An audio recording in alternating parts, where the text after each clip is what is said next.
సాయి శ్రీ సాయి జయ జయ సాయి. ఓం సాయి శ్రీ సాయి జయ జయ.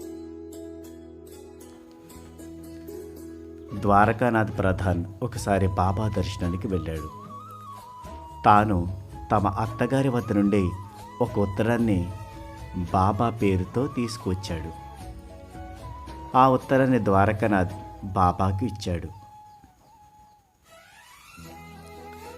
బాబా ఆ ఉత్తరాన్ని తిరగత్రిప్పి పట్టుకొని,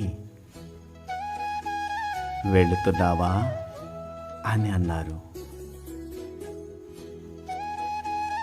బాబా యొక్క మాటలు ద్వారకానాథ్ విన్నాడు, కానీ మిగిలిన వారు వినలేదు.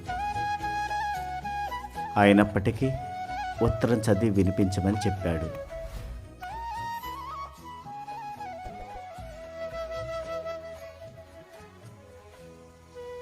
ఆ ఉత్తరంలో ద్వారకానాథ్ భార్య అనారోగ్యం గురించి వ్రాసి ఉంది. ఉత్తరం చదివిన తర్వాత ద్వారకానాథ్, నా భార్యను ఇక్కడికి ఎప్పుడు తీసుకువస్తారు అని అడిగాడు. అప్పుడు బాబా, 4 రోజుల్లో వస్తుంది అన్నారు. ఆ తర్వాత సరిగ్గా 4 రోజులకు ద్వారకానాథ్ భార్య చనిపోయింది. అందరూ ఆశ్చర్యపోయారు, కానీ ద్వారకానాథ్ మాత్రం ఆశ్చర్యపోలేదు. కానీ ద్వారకానాథ్ బాబా ఉచ్చరించిన మాటలు విన్నాడు. అందువలన జరిగిన విషయం ద్వారకానాథ్కి ఆశ్చర్యం అని అనిపించలేదు. ఉత్తరం తిప్పి పట్టుకొని బాబా మాట్లాడిన మాటలు ద్వారకానాథ్ ఆ రోజు గ్రహించాడు.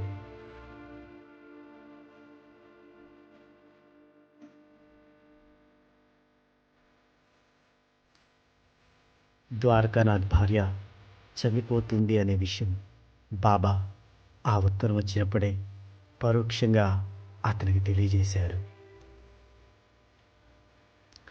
దీనిని బట్టి బాబా సర్వజ్ఞతను మనం గ్రహించవచ్చు. బాబాకు మన భూత భవిష్యత్ వర్తమాన కాలాలన్నీ తెలుసు. సర్వజ్ఞుడు సర్వవ్యాపి అయిన సాయి తండ్రికి పాదాభివందనాలు. సాయిరా